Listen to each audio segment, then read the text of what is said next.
कार्यम वा साधयम।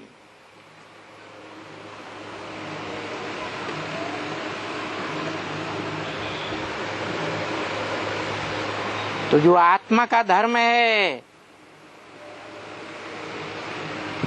आत्मा की स्मृति में रहना,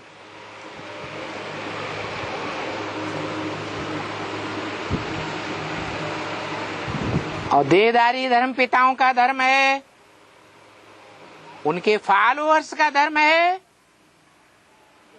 कौन सी स्मृति में रहना? देह और देह के 5 तत्वों की स्मृति में रहना। इन 5 तत्वों की, पंचभूतों की स्मृति में रहने वालों को भौतिकवादी कहा जाता है।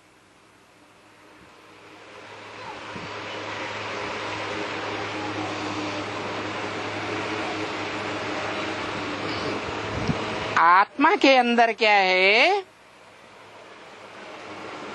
आत्मा रूपी सूक्ष्म रिकॉर्ड के अंदर क्या और कैसे अनेक जन्मों का पार्ट भरा हुआ है,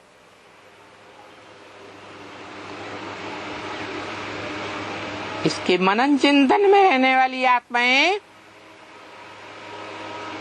अध्यात्मवादी कही जाती है।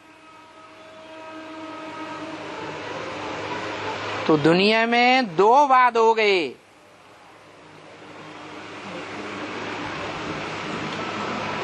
एक आध्यात्मवादी,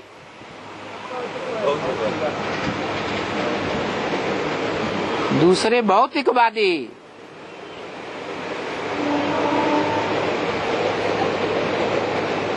अध्यात्म का अर्थ ही है अधि माने अंदर,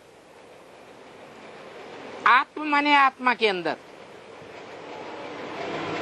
उसका मनन चिंतन मंथन करना। आत्मा रूपी रिकॉर्ड में कैसे कैसे अनेक जन्मों का पार्ट भरा हुआ है, उसके बारे में विचार सागर मंथन करना। क्या कहा? उसका नाम शास्त्रों में सागर मंथन दिया है। सूर्य का मंथन नहीं है, सागर मंथन। जो सूर्य है और जो सागर है, दोनों में अंतर है या नहीं है?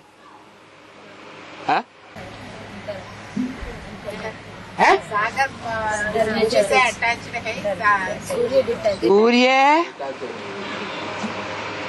सदैव डिटैच होकर रहता है।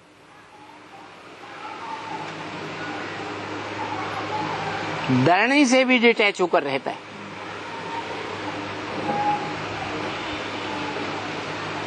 और सागर धरणी से अटैच होकर रहता है, क्योंकि 3 हिस्से में सागर फैला हुआ है और चौथाई हिस्से में धरणी फैली हुई है। तो कौन किसकी गोद में समाया हुआ है? सागर गोद में धरणी। सागर की गोद में धरणी समाई हुई है।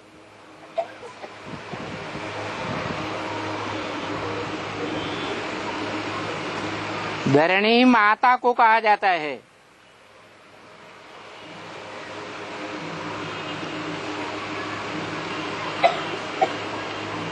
धरणी माता धारणा शक्ति वाली माता।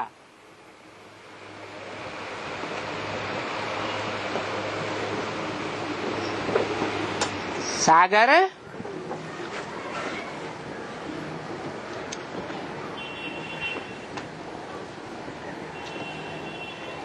ज्ञान जल का धाता है।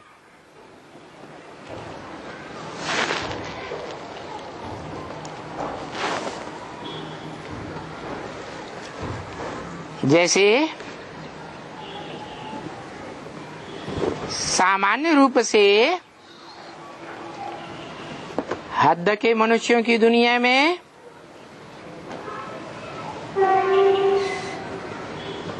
बाप भी होता है, माता भी होती है।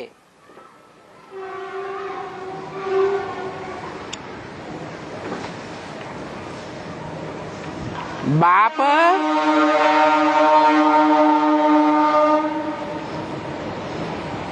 शक्ति के भंडार का दाता है।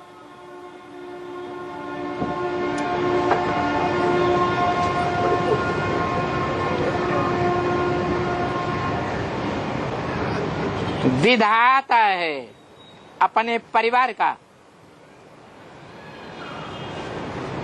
वि माने विशेष,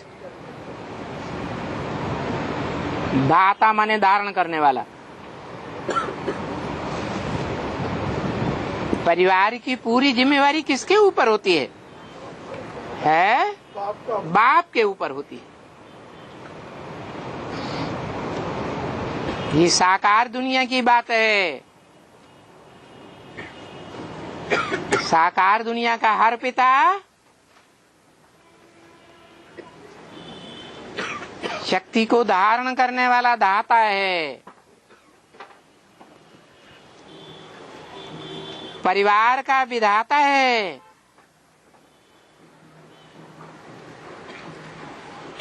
कौन सी शक्ति?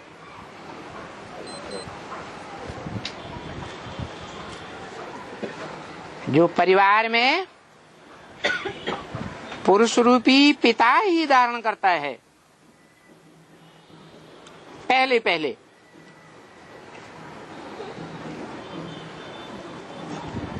बाद में उस शक्ति को माता में धारण कराता है।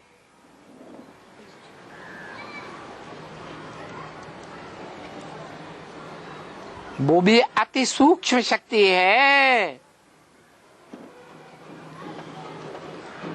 जो जितना सूक्ष्म होता है उतना जास्ती पावरफुल होता है। तो इस दुनिया में जैसे हर पुरुष रूपी पिता के अंदर वो सूक्ष्म शक्ति है, जो माता धारण करके परिवार बनाती है। क्या शक्ति है?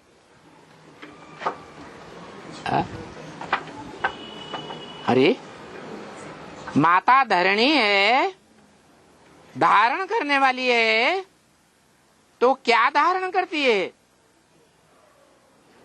हैं? सहन शक्ति धारण करती है। वो तो बाद की बात।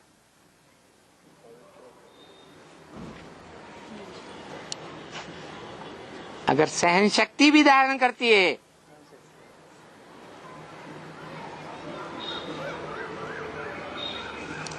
परिवार की रचना में,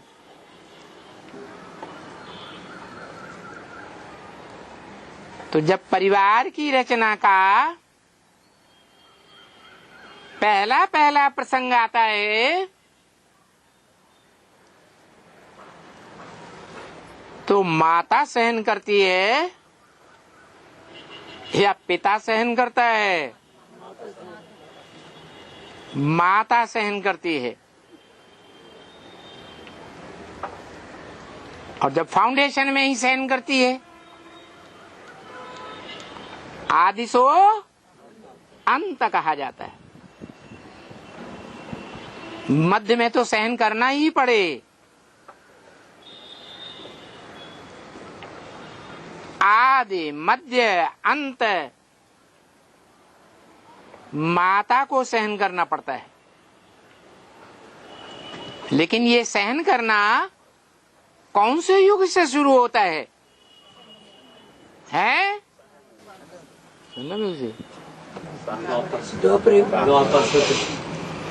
संगम युग में भी अगर आरंभ होता है